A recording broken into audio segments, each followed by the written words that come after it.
Anambra State bụ ọka mmụta Chukwuma Soludo ekwugo na ọtụtụ mmepe nke ọchịchị ya wetegoro n'ime steeti a bụ nke sitere na nkwado nakwa ekpere ndị Anambra. Onye na-akọrọ ihe na-eme n'obi gọọmenti bụ Emmanuel Okonkwo kọrọ akụkọ a n'uju.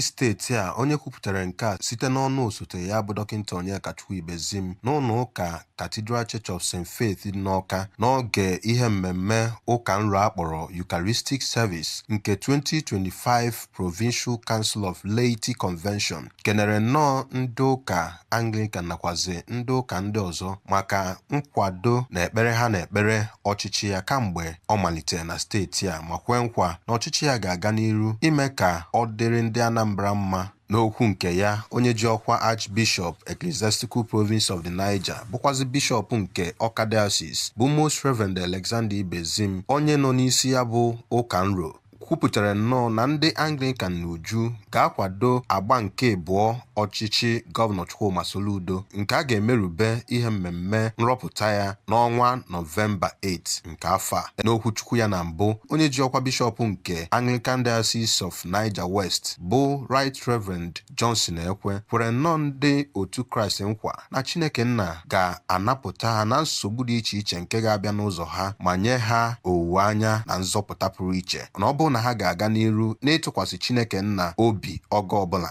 Site na Cathedral Church of St. Faith dị n'Awka, abụ m Emmanuel Okonkwo.